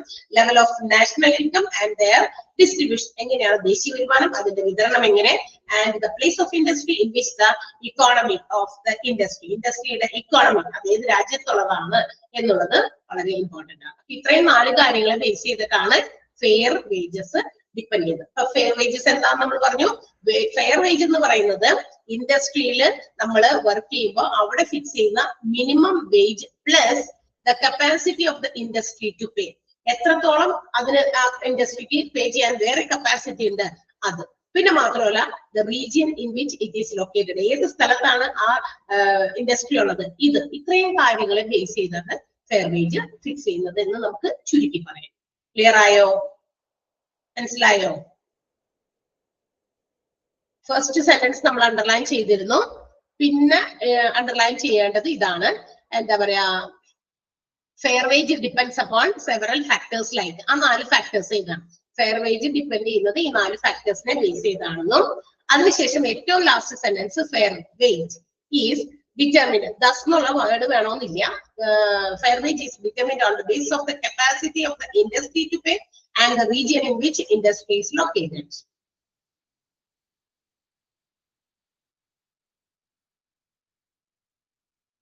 ഓക്കെ,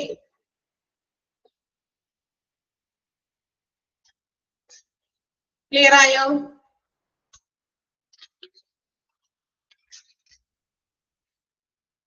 മനസ്സിലായില്ലേ?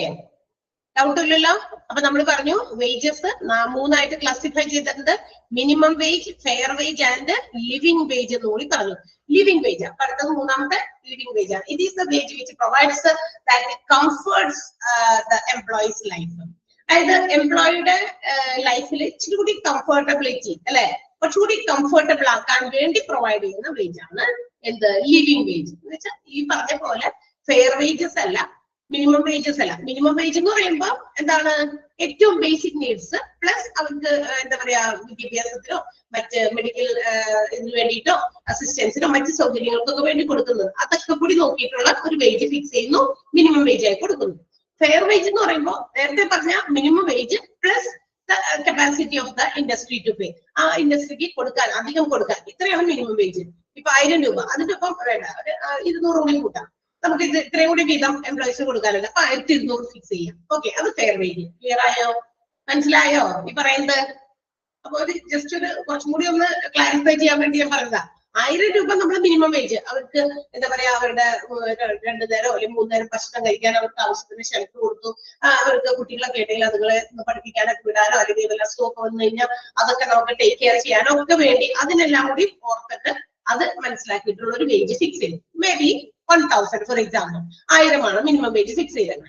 അതേസമയം ഫെയർ വേജ് ആകുമ്പോൾ 1000 എന്ന് പറയുന്ന മിനിമം വേജിനോടൊപ്പം തന്നെ പ്ലസ് ഇനി നമ്മുടെ ഇൻഡസ്ട്രിക്ക് പോരാ, കുഴപ്പമില്ല, നമുക്ക് അതിന് കേപ്പബിലിറ്റി ഉണ്ട്, അതിനേക്കാൾ ഇത്രയും കുറവ് വേജ് കൊടുക്കണ്ട, നമുക്ക് ഇതിന് കുറച്ചുകൂടി കൂട്ടി കൊടുക്കാം, ഒരു 500 അല്ലെങ്കിൽ 300 പ്ലസ് ഇട്ട് കൊടുക്കാം, അപ്പൊ 1500 വേജ് ആയിട്ട് ഫിക്സ് ചെയ്യാം. ഓക്കെ, അത് ഫെയർ വേജ്. ലിവിംഗ് വേജ് എന്ന് പറയുമ്പോൾ ഇതിനേക്കാൾ കുറച്ചുകൂടി, അപ്പൊ എന്തായി, മറ്റേത് ഫെയർ വേജ് ആയിട്ടുള്ളൂ. അപ്പൊ എന്താ പറയാ, ഇവിടെ കുറച്ചുകൂടി കംഫർട്ടബിൾ ആക്കാൻ, കുറച്ചുകൂടി നമുക്കൊരു സുഖ സൗകര്യങ്ങളെ വർദ്ധിപ്പിക്കാൻ ആ എംപ്ലോയിക്ക് പറ്റുന്ന സാഹചര്യത്തിൽ ഉള്ള വേജ് ഫിക്സ് ചെയ്യുക. അതിനെയാണ് നമ്മൾ എന്ത് വിളിക്കുക? Living wage. അതിന് വേണ്ടിയിട്ട് എന്താ പറയാ ചില സൗകര്യങ്ങൾ കൂടി എംപ്ലോയിക്ക്, ആ വർക്കറുടെ വെൽബീയിങ്ങിന് വേണ്ടി, എന്ന് വെച്ചാൽ എന്താ, നല്ലതിന് വേണ്ടിയിട്ട് കുറച്ചുകൂടി അഡീഷണൽ ആയിട്ടുള്ള ചില കാര്യങ്ങൾ കൊടുക്കുക എന്നുള്ളതാണ്. ഇനി ഫെയർ വേജ് കമ്മിറ്റി ഈ പറയുന്ന ലിവിംഗ് വേജിനെ ഇങ്ങനെ ഡിഫൈൻ ചെയ്തിട്ടുണ്ട്. ഡെഫിനിഷൻ ഒക്കെ എന്തായാലും ഇമ്പോർട്ടന്റ് ആണ് കേട്ടോ. ഡെഫിനിഷൻ ഇൻവെർട്ടർ കോമയില് ഇതൊക്കെ നമ്മൾ തെറ്റ് എന്താ പറയാ കുറയ്ക്കാനും കൂട്ടാനൊന്നും പാടില്ല, അങ്ങനെ തന്നെ വായിക്കണം.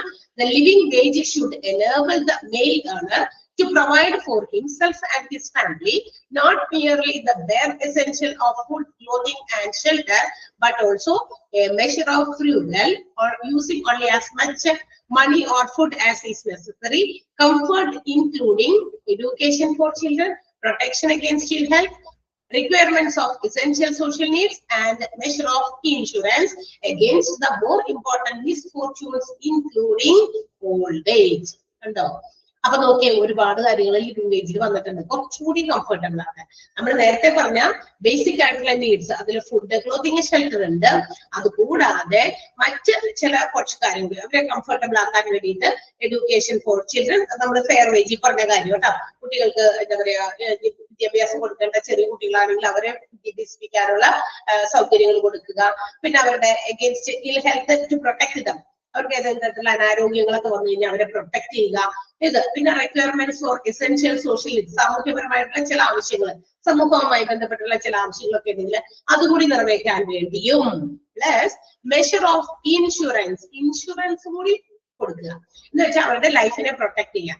കാരണം നമുക്കറിയില്ല, ഒരു എന്തെങ്കിലും ഒരു ബിസിനസ് ഓർഗനൈസേഷനിൽ ജോലി ചെയ്തുകൊണ്ടിരിക്കെ ആ ജോലിയുമായി ബന്ധപ്പെട്ടുള്ള something may happen, some misfortunes may happen, അല്ലെ, നമുക്ക് എന്തെങ്കിലും ഭാഗ്യക്കേട് കൊണ്ട് എന്തെങ്കിലുമൊക്കെ സംഭവിച്ചാൽ അതിനെ കൂടി പ്രൊട്ടക്ട് ചെയ്യാൻ. പിന്നെ മാത്രമല്ല, ആ ഭാഗ്യക്കേടിന് കൂടാതെ നമ്മളുടെ ഓൾഡ് ഏജിന്, നമ്മൾ ഇച്ചിരി പ്രായമൊക്കെ ആയി, നമുക്ക് ഇനി ജോലിക്കൊന്നും പോകാൻ പറ്റില്ല, അതുകൂടി പ്രൊട്ടക്ട് ചെയ്യാൻ, ലൈക്ക് പെൻഷൻസ്. ഓക്കെ, ഇതെല്ലാം കൂടി ചേർന്നതാണ് എന്ത് വിളിക്കുക? ലിവിംഗ് വേജ് എന്ന് വിളിക്കുക എന്നാണ് ആര് പറയണേ? ഫെയർ വേജ് കമ്മിറ്റി പറയുന്നത്. ക്ലിയർ ആയോ? ഇൻവെർട്ടർ കോമ ക്ലോസ് ചെയ്തത് ഓൾഡ് ഏജിൽ എത്തിയപ്പോഴാണ് കേട്ടാ. അവിടെ വരെ നമുക്കത് ഒരു വലിയ ഡെഫിനിഷൻ ആണ്. അതിന്റെ ആ ഡെഫിനിഷൻ ഇങ്ങനെ വലിയ കാട്ടത് ഇങ്ങനെ ചിലപ്പോൾ ഫുള്ളായിട്ടൊക്കെ തരില്ല. അതിന്റെ ഇടയിൽ നിന്നൊക്കെ എടുത്തിട്ട് എന്താ പറയാ, ചിലപ്പോൾ നിങ്ങൾക്ക് അത് ആരാണത് ഡിഫൈൻ ചെയ്തത്, അല്ലെങ്കിൽ ചിലപ്പോൾ അതിൽ നിന്ന് നമുക്ക് എന്തൊക്കെയാണ് ആ ഡെഫിനേഷൻ നമുക്ക് കുറിച്ചെടുക്കാൻ പറ്റും, എന്തൊക്കെ കാര്യങ്ങൾക്ക് വേണ്ടിയിട്ട് എന്താ പറയാ ലിവിങ് വേജ് നമുക്ക് പ്രൊവൈഡ് ചെയ്യുന്നുണ്ട് എന്നുള്ളതൊക്കെ വേണമെങ്കിൽ ചോദിക്കാം. അതുകൊണ്ട് ആ ഒരു ഡെഫിനേഷൻ നമ്മുടെ ബ്രാക്കറ്റിൽ ഇട്ടു വെച്ചേക്കും കേട്ടോ.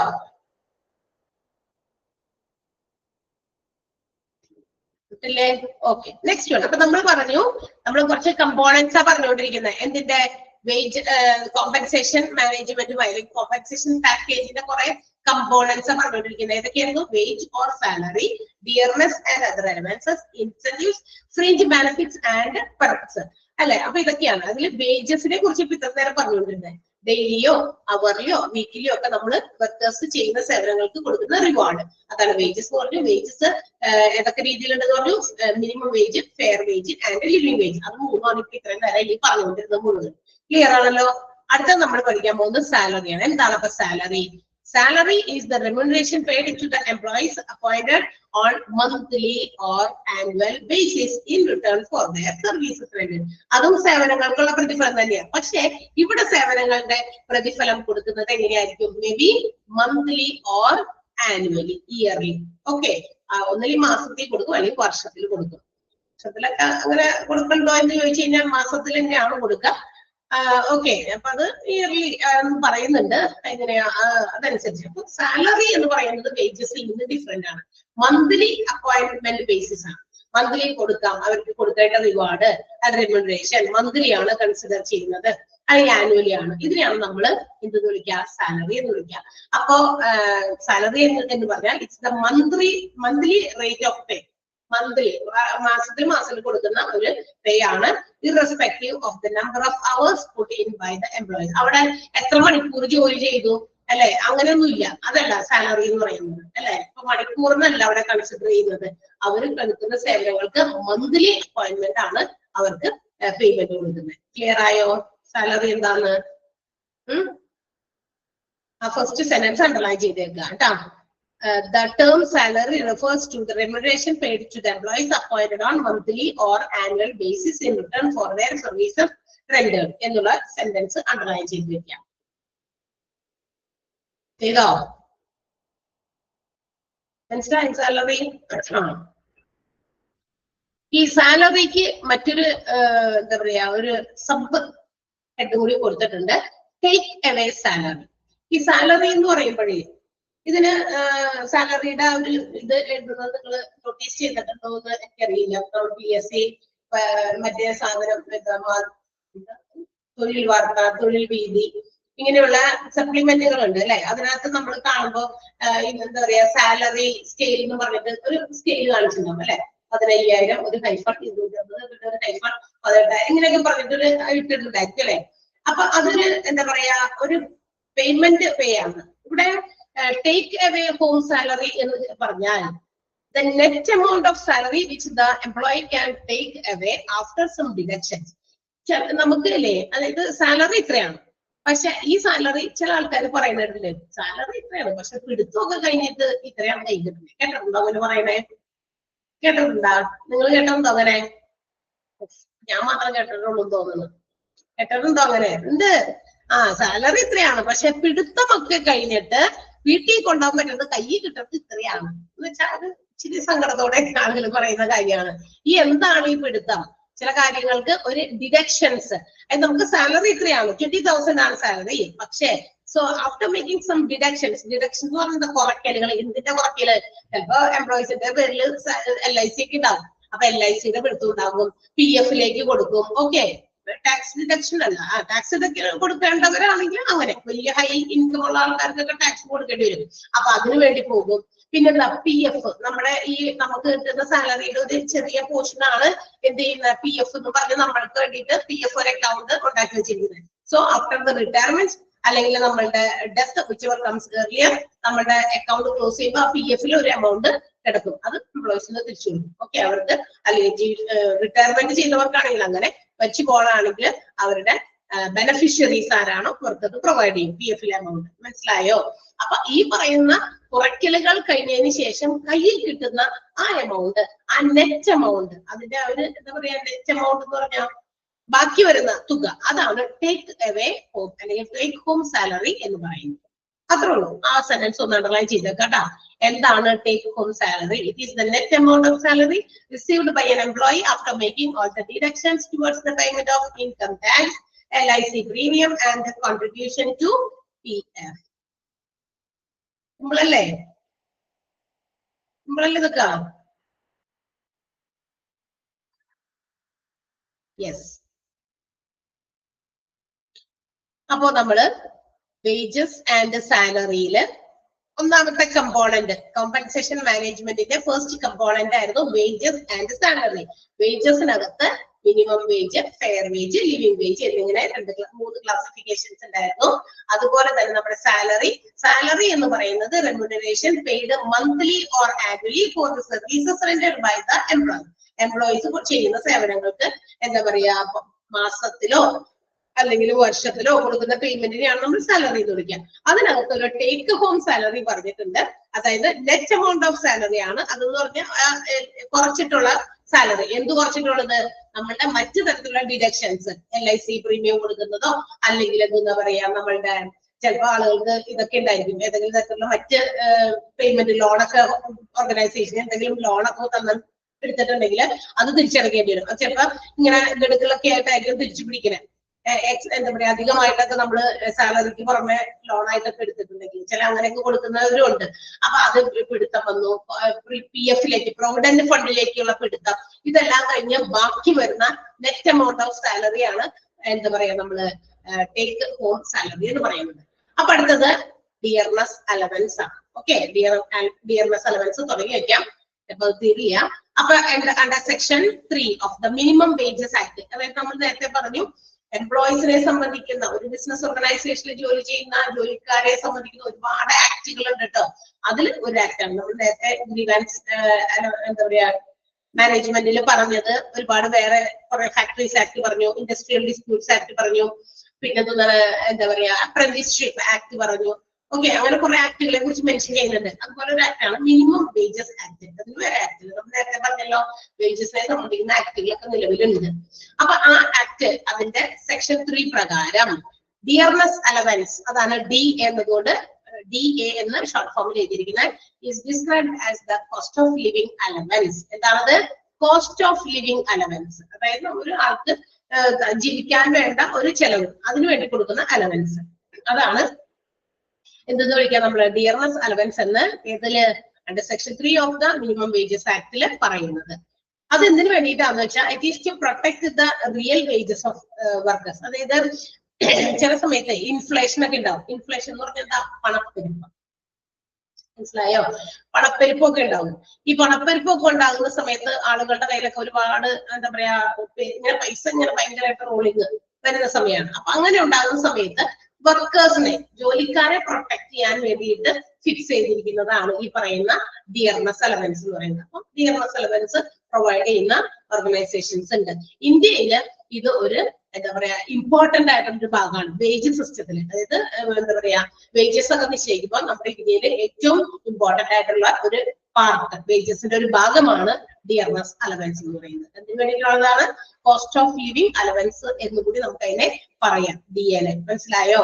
അപ്പൊ അതൊന്ന് അണ്ടർലൈൻ ചെയ്യണം. According to section 3 of the minimum wages act, dearness allowance is also described as cost of living allowance എന്ന് പറയാ.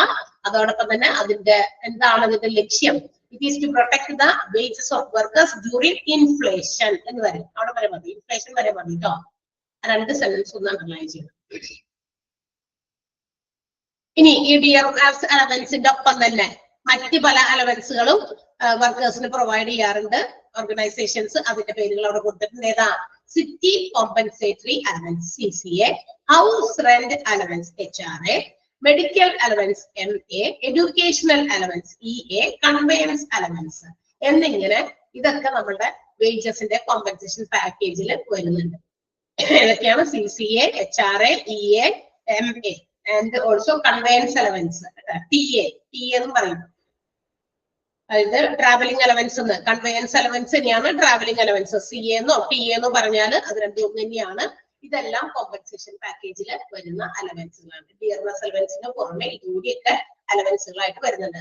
അതൊക്കെ ഒന്ന് അണ്ടർലൈൻ ചെയ്ത് വെക്കുക. ബിക്കോസ് അതിന്റെയൊക്കെ ഷോർട്ട് ഫോം തന്നിട്ട് അത് എക്സ്പാൻഡ് ചെയ്യാനോ ഒക്കെ വേണമെങ്കിൽ ക്വസ്റ്റ്യൻ ആയിട്ട് ഉണ്ടാകാം. ഇത്രയൊക്കെ ഈ അലവൻസുകളൊക്കെ പ്രൊവൈഡ് ചെയ്യുന്നുണ്ടെങ്കിലും these allowances will be provided according to the nature and also type of job, content of job, place of job, terms and conditions of appointment, capacity of employer.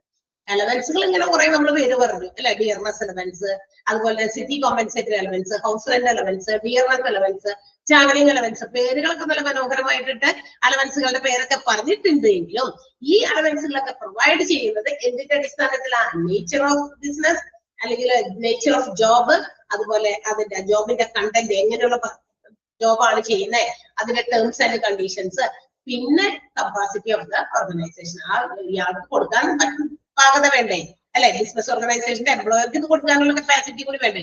അപ്പൊ ഇതിന്റെയൊക്കെ ബേസിസിലാണ് ഇത്തരം അലവൻസുകൾ പ്രൊവൈഡ് ചെയ്യുന്നത്. എല്ലാം കൂടി കൊടുക്കുന്നതല്ല, ചിലതൊക്കെ കൊടുക്കുന്നുണ്ട്. എല്ലാം കൊടുക്കുന്ന ബിസിനസ് ഓർഗനൈസേഷൻസും ഉണ്ട്.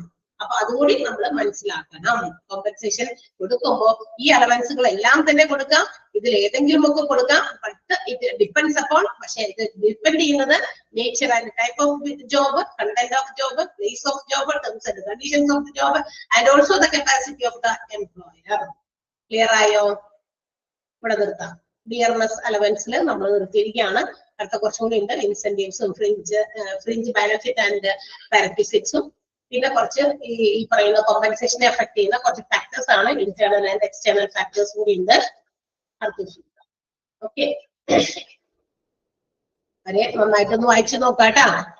വായിച്ച എളുപ്പല്ലേ? അല്ലേ? വായിച്ചാൽ ക്ലിയർ ആവുന്നതേ ഉള്ളൂ. വലിയ ബുദ്ധിമുട്ടുള്ള ഭാഗമൊന്നുമല്ല. സോ നന്നായിട്ട് വായിച്ചു നോക്കാം. അവിടെ വരെ കേട്ടാ. സാലറിയുടെ തീർന്നത് വരെ, സോറി, ഡിയർനെസ് അലവൻസ് തീർന്നത് വരെ വായിച്ചു നോക്കാം. Okay, see you. Thank U.